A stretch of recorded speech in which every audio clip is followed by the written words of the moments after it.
Hola, ¿qué tal? Buenas tardes, mi nombre es Juan Carlos Caldera Murillo y hoy vengo a hablarles sobre el virus sincitial respiratorio y el rotavirus. Para comenzar veremos el virus sincitial respiratorio y como sabemos este está clasificado como un neumovirus dentro de la familia de los paramyxovirus. También sabemos que su nombre se deriva de su capacidad para producir fusión celular en cultivos de tejido, que también lo conocemos como formación de sincitio, por eso el nombre, y que a diferencia de los virus de la influenza y parainfluenza no poseen aglutinina o neuraminidasa. Además, la estructura del virión es similar a la del virus de la parainfluenza, que excepto tienen variaciones en sus glucoproteínas de envoltura. Dentro de las glucoproteínas de se encuentra una proteína de unión llamada G, que esta intercede a la unión del virus con los receptores de la célula huésped, y una proteína de fusión o F, que induce la fusión de la envoltura viral con la superficie de las células huésped para facilitar la entrada y es responsable de la fusión de las células infectadas en, en cultivos celulares, lo cual conduce a la aparición de células gigantes multinucleadas que podemos ver en la imagen. Son representativas de la formación del sincitio, que sería este que estoy señalando ahora, y en el corte histológico aparecería algo así.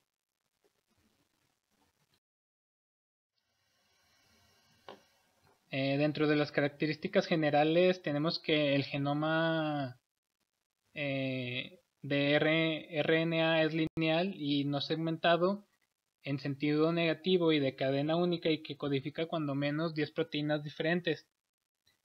Entre estas se encuentran dos proteínas matriz o M en la envoltura viral. Una forma el recubrimiento interno de la envoltura viral y la función de la otra es desconocida. Este virus, al igual que otros paramyxovirus, se replica en el citoplasma, y se sabe de la existencia de cuando menos dos subgrupos de antígenos, que es el A y B, y este dimorfismo se debe principalmente a la diferencia de la glucoproteína G. Y podemos ver en la imagen una estructura generalizada de este virus, que como mencionamos hace rato tenemos a la proteína F, a la proteína G y a la proteína matriz M. Dentro de la epidemiología tenemos que los brotes de infección se dan en la comunidad en forma anual, comenzando en cualquier momento a finales del otoño hasta principios de la primavera. El brote común tiene una duración de 8 a 12 semanas y puede involucrar 50% de la población de todas las familias con hijos pequeños. Y en el entorno familiar, parece ser que con frecuencia son los hermanos mayores los que introducen el virus dentro del hogar, y que las tasas de infección secundaria puede ser hasta incluso en otro 50%. La duración común de la propagación del virus es de 5 a 7 días. Sin embargo, el proceso de diseminación del virus en lactantes pequeños puede ser de 9 a 20 días o hasta incluso más. Dentro de la patogénesis tenemos que se contagia a las vías respiratorias superiores por medio del contacto con secreciones infecciosas, como serían las gotículas de saliva que salen al momento de estornudar, que ya sea caiga directamente a la persona que se infectará, o que ésta se autoinocule con, con tocando superficies infectadas y luego eh, tocándose las superficies críticas como sea la boca o la nariz o ojos. también se confina principalmente en el epitelio respiratorio. Y es raro que ocurra viremia, y también el efecto directo del virus en las células epiteliales de la vía respiratoria es similar a las del virus de la infección, en donde sabemos que se multiplican las células ciliadas del epitelio respiratorio, lo cual conduce a anormalidades funcionales y estructurales ciliares que también ocasiona que haya una desactivación de la síntesis de proteínas y ácidos nucleicos en las células afectadas. Además, tenemos la liberación de enzimas hidrolíticas lisosómicas y descamación de las células epiteliales, tanto ciliadas como productoras de moco. Y puede llegar a haber un proceso de muerte o apoptosis que produce fragmentación de componentes del complemento, lo cual conduce a la inflamación localizada. También existe que la probabilidad que las partículas virales también sean tóxicas para los tejidos, y que si no muere el virus o otras funciones de las células se ven afectadas, como en particular sería durante la fase aguda de la infección, y estas actividades serían como las quimiotácticas, fagocíticas e intracelulares destructivas de los leucocitos polimorfonucleados, y que quizá también las actividades de los macrófagos alveolares. Este daño al hospedador es de vital importancia, ya que deja sumamente susceptible a una superinfección bacteriana invasiva, que en última instancia podría ser la razón de muerte. También tenemos que los principales datos patológicos del virus están en los bronquios, bronquiolos y alveolos, que incluyen necrosis de las células epiteliales, infiltrados inflamatorios intersticiales de las células mononucleares, que a veces también comprenden a los alveolos, conductos alveolares y taponamiento de vías aéreas más pequeñas con material que contiene moco, células necróticas y fibrina. Y podemos ver un corte histológico representativo de estas afecciones. Dentro de la inmunidad sabemos que la infección por este virus produce respuestas de anticuerpos humorales y secretores de inmunoglobulina G e inmunoglobulina A. Sin embargo, la inmunidad a la reinfección es insuficiente, como lo demuestran los pacientes que se han recuperado de un episodio primario agudo y que se han reinfectado con una enfermedad de intensidad similar en el mismo año o en el siguiente. Sabemos que la gravedad de la enfermedad parece disminuir a medida que aumenta la edad y que se presentan reinfecciones sucesivas. Dentro de las manifestaciones, sabemos que el periodo común de incubación de este virus es de 2 a 4 días seguidos del inicio de rinitis, y la gravedad de la enfermedad progresa hasta un máximo en el curso de 1 a 3 días. Es importante observar que en lactantes este nivel máximo generalmente asume la forma de bronquiolitis o neumonitis con tos, con sibilancias y dificultades respiratorias. Los datos clínicos de esta enfermedad incluyen hiperexpansión pulmonar, hipoxemia, que es baja oxigenación de la sangre, e hipercapnia, que es retención de dióxido de carbono. Y es común ver en las radiografías de tórax observar infiltrados intersticiales, a menudo con áreas de colapso pulmonar. Y por último, sabemos que la fiebre es variable y que la duración de la enfermedad aguda con frecuencia es de 10 a 14 días. Por otra parte, tenemos que la tasa de mortalidad entre lactantes infectados hospitalizados se estima de entre 0.5 a 1%. No obstante, lo anterior puede aumentar a un 15% más en niños que reciben quimioterapias contra cáncer o pueden ser lactantes con cardiopatía congénita y aquellos que tengan inmunodeficiencia grave.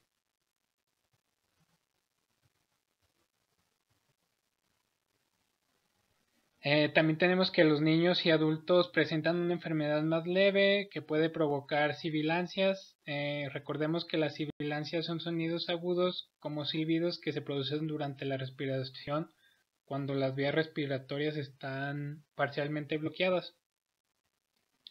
Y generalmente se dan en individuos con asma. Dentro del diagnóstico tenemos que se puede hacer diagnóstico rápido de la infección mediante análisis de inmunofluorescencia, inmunoenzima de antígeno viral o simplemente el PCR. El virus también se puede aislar de las vías respiratorias por medio de inoculación oportuna de especímenes en cultivos celulares. Y este tiene un efecto citopático sincitiales que se desarrollan en el curso de 2 a 7 días. También se puede emplear diagnósticos serológicos, pero esto requiere suero tomado en estado agudo y convaleciente y es menos sensible que los métodos de antígeno PCR o cultivos. Luego tenemos tratamiento que el tratamiento se dirige principalmente a la fisiopatología subyacente e incluye oxigenación adecuada, apoyo respiratorio cuando sea necesario y observación estrecha para las complicaciones como la superinfección bacteriana e insuficiencia cardíaca derecha. Algunos estudios sugieren que el tratamiento con ribavirina en aerosol puede ser eficaz en circunstancias especiales o específicas. También cabe resaltar que no existe ninguna vacuna viable disponible en la actualidad y que existe investigaciones sobre la vacuna que indican la existencia de un anticuerpo monoclonal utilizado para la profilaxis en niños de alto riesgo, pero esta es muy costosa y de difícil acceso. Ahora hablaremos sobre los rotavirus, que son una causa importante de la diarrea en lactantes.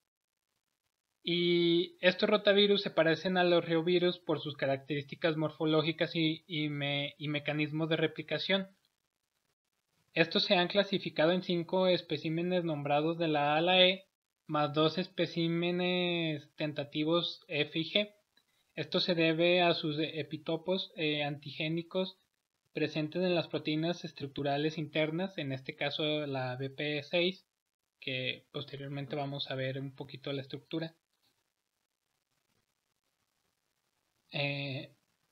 Aquí podemos contemplar sobre los dimorfismos sobre la proteína BP6 y las otras proteínas características de un rotavirus. Estas variedades se pueden detectar mediante inmunofluorescencia, ELISA o microscopía inmunoelectrónica.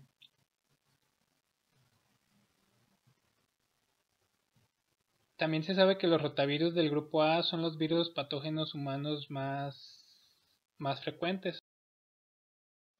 Dentro de la patogenia tenemos que los rotavirus infectan las células de las vellosidades del intestino delgado, pero respetan a la mucosa gástrica y la colónica. También sabemos que se multiplican en el citoplasma de enterocitos y lesionan sus mecanismos de de transporte. Y como lo indica la flecha, en el corte histológico, pues vemos el interior de un enterocito. También tenemos que una de las proteínas codificadas por rotavirus, la NSP4, es una enterotoxina viral que activa la secreción al desencadenar una vía de transducción de señal. Las células lesionadas que ocasiona ya sea la enterotoxina o la interferencia de este virus se desprenden hacia la luz del intestino y liberan grandes cantidades de virus que aparecen en las heces que en una proporción de 100 partículas por gramo de S. La excreción viral suele persistir durante 2 a 12 días en pacientes sanos, pero puede prolongarse en individuos desnutridos. Y en ocasiones la diarrea por rotavirus se debe a alteraciones de la absorción de sodio y glucosa a medida que las células lesionadas en las vellosidades son reemplazados por células inmaduras de la cripta que no absorben. El establecimiento de las funciones puede tardar de entre 3 a 8 semanas.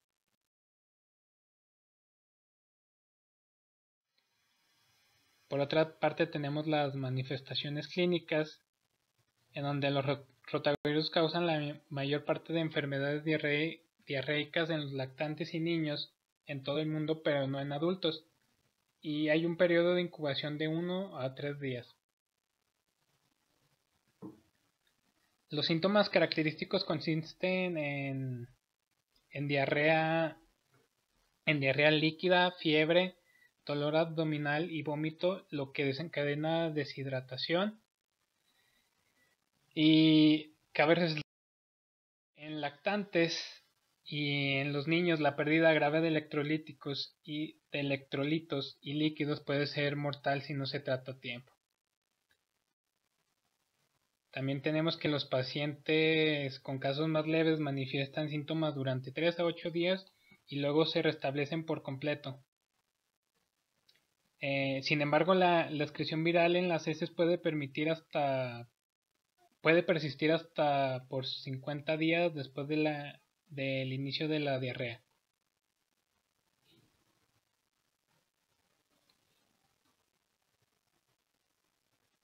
Y también es importante recalcar que en niños con inmunodeficiencia puede causar una grave enfermedad y se puede prolongar, y que en adultos puede existir infecciones. Esto se comprueba por la seroconversión, que recordemos que la seroconversión es cuando tenemos anticuerpos ante cierto patógeno que clínicamente no es visible.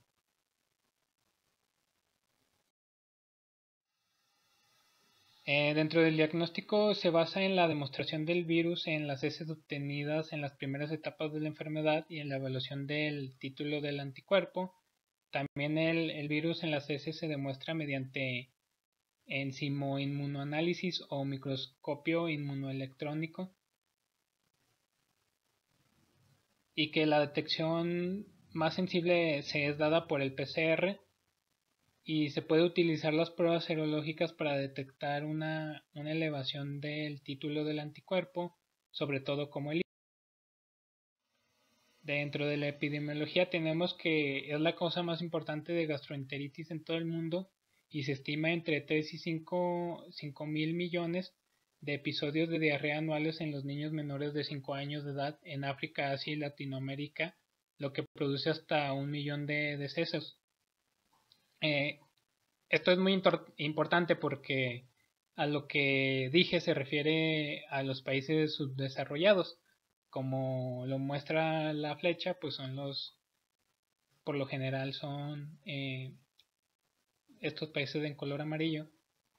Luego tenemos que en los países desarrollados, marcados con el color verde, tienen una elevada tasa de morbilidad pero una baja tasa de mortalidad.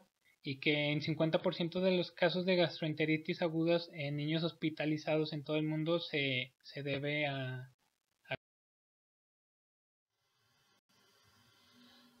Sabemos que las infecciones suelen predominar durante la temporada de invierno y las infecciones sintomáticas son más frecuentes en los niños de entre 6 meses y 2 años.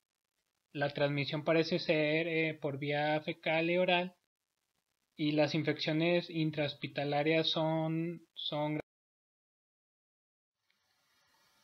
Tenemos dentro de la inmunidad que los rotavirus son ubicuos. Esto quiere decir que están presentes en todas las partes del planeta y que hacia los 3 años de edad el 90% de los niños tienen anticuerpos séricos contra uno o más tipos. Y que la prevalencia de anticuerpos contra rotavirus se mantiene en adultos, lo que señala reinfecciones asintomáticas por el virus, y se ha demostrado que los niños pequeños pueden sufrir hasta 5 reinfecciones a los 2 años de edad. También tenemos que los factores inmunitarios locales como la inmunoglobulina A secretora o el interferón pueden ser importantes para proteger contra infecciones de rotavirus, y que las infecciones asintomáticas son frecuentes en los lactantes antes de los 6 meses de edad, tiempo donde aún tiene inmunidad de la madre, mejor conocida como inmunidad pasiva, pero esto no los inmuniza contra la enfermedad, sino que los hace menos susceptibles a una enfermedad grave. Por último tenemos tratamiento y control, que sabemos que el tratamiento de la gastroenteritis por este virus es sintomática para corregir la pérdida de agua y electrolitos que pueda desencadenar una deshidratación, una acidosis, un choque y pueda terminar en la muerte del paciente. Y también podemos decir que el tratamiento pues solo consiste en la reposición de líquido y el restablecimiento del equilibrio por vía intravenosa u oral, y que la mortalidad infrecuente por diarrea infantil en los países desarrollados generalmente se debe al mal uso sistemático del tratamiento de la reposición eficaz. Y también sabemos que la vía de transmisión es fecal oral y por lo tanto es importante el tratamiento de las aguas residuales y las mejoras en las condiciones sanitarias que son como el lavado de manos o desinfección del agua. Y por último, se sabe que no existe hasta ahora una vacuna segura y eficaz. Entonces sería todo de mi parte y muchas gracias por su atención.